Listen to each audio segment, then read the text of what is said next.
स्वर्ण जयंती वर्ष जो शांति कुंज के लिए हम लोग समझ सकते हैं, हम सब गुरुद्वारा मानते हैं, गुरुदेव माता जी का घर मानते हैं। और आज ये जो शांति कुंज हम लोगों को दिखाई देता है, आज से 50 साल पहले स्थापना हुई।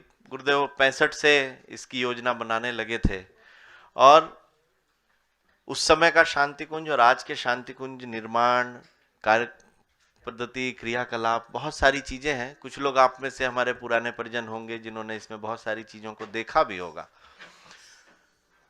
पूज्य गुरुदेव यहाँ आए किस उद्देश्य से? ऋषि परंपरा की स्थापना के लिए।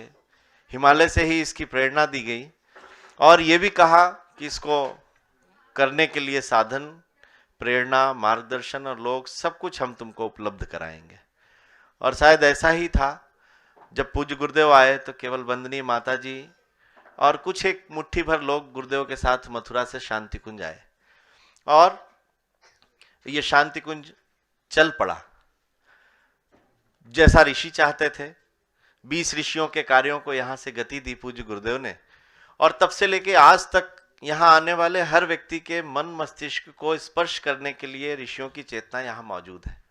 इसको गाड़ी को चलाने वाले कुछ ऐसे लोग थे जो तब भी उतनी सक्रियता से कार्य कर रहे थे और आज भी कर रहे हैं।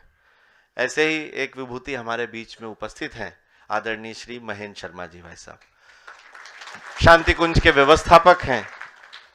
अपने यौवन में मैंने आपसे कल भी निवेदन किया था कि ये पूरा युग निर्माण मिशन जो है ये युवा आंदोलन है। पूज्य गुरुदेव ने अपने यौवन को लगाया और उनके साथ जो लोग लगे वो भी अपने यौवन में भगवान के साथ, गुरुदेव के साथ जुड़े। भिलाई स्टील प्लांट में बहुत अच्छी नौकरी आप करते हुए और वहां से आपने अपने उस नौकरी को छोड़ा और पूज्य गुरुदेव के साथ आकर के खड़े हो गए और उस छोटे से शांति कुंज में अपनी सेवाएं प्रदान की और उसके निर्माण के कार्य को लेकर के और भी गुरुदेव ने बहुत सारे काम उनको उस समय दिए और उन कार्यों को करते रहे। आप लोगों के बीच में भाई साहब उपस्थित हैं। आप सब की ओर से मैं भाई साहब का आमंत्रण करता हूं कि पधारें। ऋषियों से उनकी बातचीत हुई और बातचीत होने के बाद उन्होंने कहा, अच्छा आचार्य जी आप आगे आगे चलिए, खेत जोतिए, आप भूमि तैयार कीजिए, आप फिर समय पे हम आ जाएंगे और हम आने के बाद उसमें बीज बोएंगे, फसल उगाएंगे, खड़े करेंगे। आपने अपने यहाँ के सप्तऋषि मंदिरों को देखा होगा। आपको भी ऐसा लगता है जैसे और मंदिरों में मूर्तियाँ बैठी रहती हैं, ये सप्तऋषि भी वैसे ही आके बैठ गए। ऐसा नहीं है। सन 1984 की बात है, गुरुदेव को के ऊपर कोई हमला हुआ था और हमला होने के बाद में गुरुदेव को हमने बंद कर दिया था कमरे में। आप वहीं लिखा पढ़ा कीजिए। हम और हमारे साथ एक भीम सिंह, एक सरकार की तरफ से मिला हुआ बॉडीगार्ड था, वो गनर, और हम दोनों वहाँ पर ड्यूटी दिया करते थे। ऊपर ताला लगा था गुरुदेव का, हम लोग ड्यूटी करते थे। गुरुदेव ने मुझसे 1984 में कहा था कि बेटे 86 में कुंभ लगेगा, हाँ तो कुंभ में वो लोग आएंगे। कौन लोग? अब कौन लोग के बाद उन्होंने कुछ नहीं बताया, पर वो यहीं रहेंगे। फिर है ना, रहेंगे तो ठीक है, यहाँ भी देख लेंगे।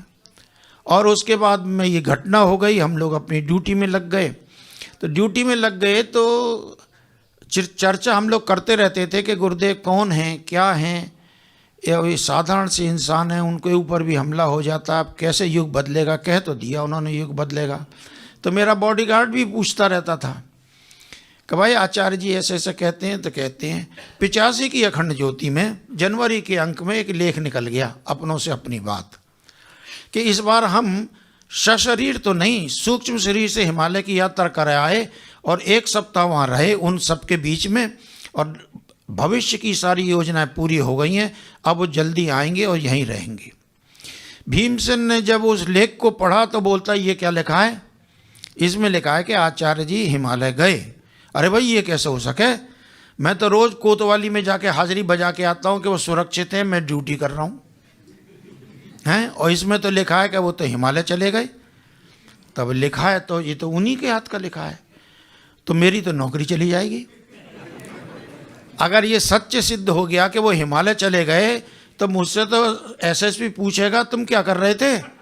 वो तो चले गए, तुम्हारी तो फर्जी रिपोर्ट लगी है। तो क्या करें? भाई देखना चाहिए आचार्य जी हैं कि नहीं। माता जी के पास गए। माता जी के पास जाने के बाद उन्होंने कहा कि माता जी, तो माता जी बोली जी अखंड ज्योति पढ़ ली कहते हैं ना। बोले हाँ माता जी, यही पढ़ के मेरा दिमाग घूम गया है। तो क्या बात है? तो आचार्य जी यही हैं क्या? बोले हाँ। ये चाबी ले और देखिया। ताला खोला, देखा तो आचार्य जी तो वहीं थे, अखंड ज्योति अपनी लिख रहे थे। बोला माता जी ये कैसे हो गया? ये तो यहीं बैठे हैं और इसमें तो लिखा है कि हम तो 1 सप्ताह के लिए हो आए। माता जी बोली भीम सिंह, तुम्हारे पूर्वजों में एक कृष्ण भी हुए हैं क्या? बोले हाँ माता जी हुए हैं। कहाँ पैदा हुए थे? मथुरा में। मथुरा में कहाँ पैदा हुए थे? जेल खाने में। मैंने सुना है कि वहाँ ताले लग रहे थे जहाँ वो पैदा हुए थे। बोले हाँ। और तुम्हारे जैसे बहुत से पुलिस वाले भी वहाँ ड्यूटी कर रहे थे? बोले हाँ माता जी कर रहे थे। और कृष्ण मिले कहाँ? सवेरे गोकुल में मिले। कैसे चले गए? माता जी किताबों में तो लिखा है कि ताले टूट गए थे और वो सब सो गए और वो वहाँ चले गए, तो ये ना जा सकें? माता जी ने कहा कि ये ना जा सकें क्या? उसका दिमाग घूम गया। बोले ये क्या कह रही हैं माता जी, वो तो भगवान थे, वो तो भगवान थे, चले गए तो आचार्य जी। अब उसका दिमाग घूमने लगा और नीचे उतरा, मुझसे बोला भाई तू एक दिन ड्यूटी संभाल, मैं अपने बड़े भाई से कुछ बात करने जा रहा हूँ, शामली का रहने वाला है। वो चला गया और जाके अब अपने भाई से पूछा तू यहाँ कैसे आ गया? तेरी तो ड्यूटी वहाँ लगाई थी शांति कुंज में। अरे सौभाग्य था तेरा और हमारा कि तू वहाँ ड्यूटी कर रहा है, तू यहाँ भाग आया। बोला भाई मैं ये पूछने आया हूँ, यही पूछने आया होगा कि आचार्य जी कैसे हिमालय चले गए? बोले तुम्हें भी मालूम है? जी अखंड ज्योति में लिखा है। मुझे क्या मालूम है, ये लिखा तो हुआ है और ये गलत लिखा है क्या? तो बोले कैसे चले गए? अब क्यों ना जा सकें वो, तू जानता नहीं। तो भीम सिंह को जब ये अनुभूति हुई तो बोला कि ये गजब की चीज़ हो गई, ये तो ऐसा बोलते हैं। उसकी पत्नी ने कहा कि क्यों जी, ये भगवान है क्या? बोला हाँ, हमारे घर में तो 3-3 लड़कियां हैं, 2 भाइयों के बीच में, लड़का तो कोई है नहीं, अब हमारा वंश तो चलेगा नहीं। अगर भगवान है तो चलो कुछ मांग के आएंगे। और पत्नी को साथ लेके वो आ गया। माता जी बोली इसे ले आया? बोला हाँ माता जी। अच्छा अच्छा अच्छा, तो तेरे 3-3 बेटियां हैं? बोला हाँ माता जी। तो तू तो इसलिए ले आया कि बेटा मिल जाए हैं? जा अगली साल आना बेटा, बेटा लेके आना। और उसको अगले साल वो बेटा पैदा हुआ है। उसको विश्वास हो गया कि ये इंसान नहीं है, लेकिन हम यहीं रहते थे, उन्हीं के साथ रहते थे, उन्हीं के चरणों में रहते थे, साथ उठते थे, साथ बैठते थे। हमारे दिल में ये कभी जगह नहीं, ये भगवान है। ये हमारे अपने कई जन्मों के होंगे संस्कार जिसने ये सामने नहीं आने दिया।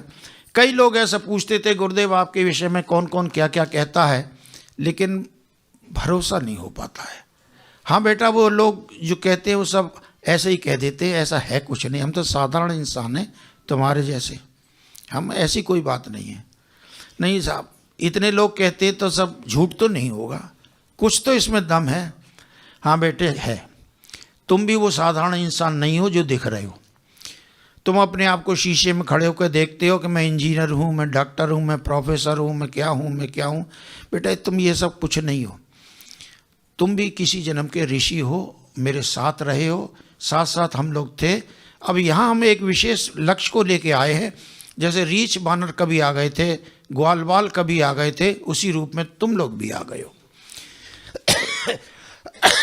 तुम अपने को न पहचान पाओ, न पहचान के भाग न जाओ, इसलिए मैंने एक ऐसा पर्दा डाल दिया है कि तुम्हें अंदर कुछ नहीं दिखता है, अंदर कुछ नहीं दिखता है।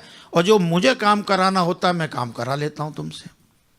मैं अपने उस चेतना से, तुम्हारी चेतना से संपर्क बना लेता हूँ और तुम सब कुछ भूल भाल के दौड़ लगा देते हो, मेरा काम करे आते हो। जब आते हो अपने घर में तो वैसे ही साधारण से इंसान रह जाते हो।